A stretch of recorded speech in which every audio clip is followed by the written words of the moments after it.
بھارت کے حمایت یافتہ فتنہ الہندوستان اور فتنہ الخوارج عوام دشمن اور ترقی دشمن ایجنڈے پر کار فرما ہیں۔ دہشت گردی کے مکمل خاتمے تک کارروائیاں جاری رہیں گی۔ پاکستان امن و استحکام کا خواہاں ہے، مگر ملکی سالمیت پر کسی بھی حملے کا سخت اور فیصلہ کن جواب دیا جائے گا۔ فیلڈ مارشل سید عاصم منیر کا دو ٹوک پیغام۔ 70ویں نیشنل ورکشاپ بلوچستان کے شرکاء سے خطاب میں کہا کہ بلوچستان پاکستان کا فخر ہے۔ باصلاحیت، محب وطن، باہمت عوام ہی اس کا اصل سرمایہ ہیں۔ وفاقی اور صوبائی حکومتیں بلوچستان کی ترقی کے لیے اقدامات کر رہی ہیں۔ نوجوانوں کے کردار کو اجاگر کرنا اور بااختیار بنانا دیرپا ترقی کے لیے ناگزیر قرار۔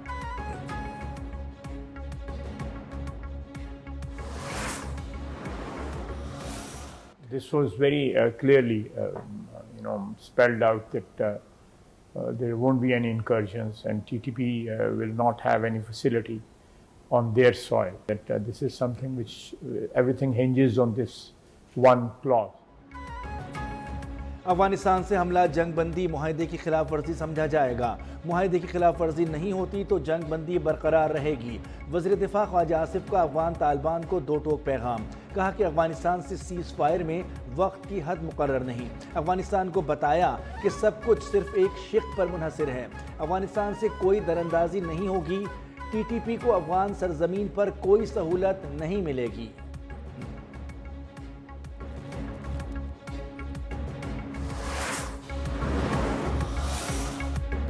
خیبر پختونخوا میں سوچ سمجھ کر سہیل بزدار کو لگایا گیا۔ وزیر اعلیٰ بدلتے بدلتے تھک جاؤ گے لیکن دہشت گردی کے خلاف جنگ نہیں رکے گی۔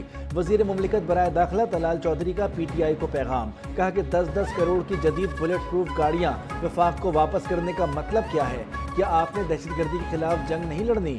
کیا آپ کا مقصد پولیس افسران کو نہتہ کر کے میدان میں اتارنا ہے؟ خیبر پختونخوا میں سوچ سمجھ کر سہیل بزدار کو لگایا گیا ہے۔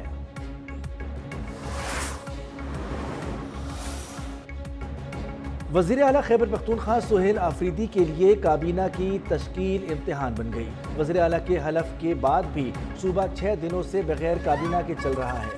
پرانے وزراء میں سے کس کو شامل کیا جائے گا، کس کو نکالا جائے گا، فیصلہ تاحال نہ ہو سکا۔ صوبائی کابینہ نہ ہونے کے باعث اہم پالیسی فیصلہ رک گئے۔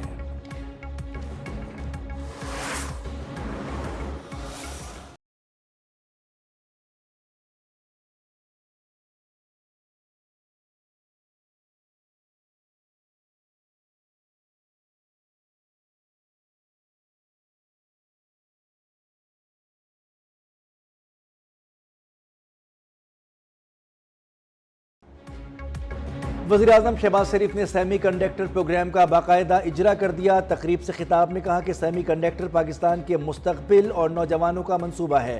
دنیا میں سیمی کنڈکٹر کے حوالے سے بیانیے کی جنگ جاری ہے۔ پاکستان کو سیمی کنڈکٹرز کے میدان میں اللہ تعالیٰ نے وسائل سے نوازا ہے۔ ہماری ذمہ داری ہے کہ وسائل سے بھرپور فائدہ اٹھائیں۔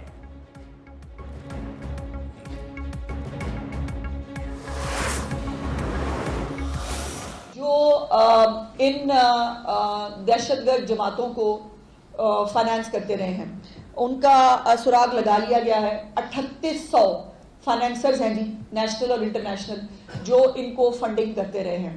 ان تمام کو جو ہے وہ ان کی نشاندہی ہو چکی ہے۔ اس میں بہت بڑے بڑے نام بھی ہیں۔ میرے لیے بڑی حیرت انگیز بات تھی کہ بڑے بڑے نام جو پڑھے لکھے لوگ ہیں، جو مہذب لوگ ہیں، وہ بھی جو ہے ان کو فائنانس کرتے رہے ہیں۔ ٹی ایل پی احتجاج کی 3800 فائنینسرز کی شناخت۔ وزیر اطلاعات پنجاب عزوہ مخاری کی پریس کانفرنس۔ کہا کہ ٹی ایل پی کے احتجاج کے دوران لاشوں کا پروپیگنڈا کیا گیا۔ مساجد شہید کرنے کا کوئی مسلمان سوچ بھی نہیں سکتا۔ سعد رضوی مظاہرین کو تشدد پر اکساتے رہے۔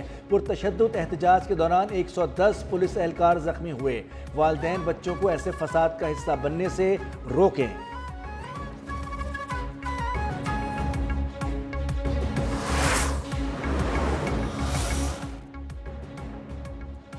چمن سرحد جزوی طور پر کھل گئی۔ افغان ٹرانزٹ فریٹ کی گاڑیوں کو پاکستان میں داخلے کی اجازت۔ پاکستان سے مہاجرین کو واپس لے جانے والے ٹرک افغانستان میں داخل۔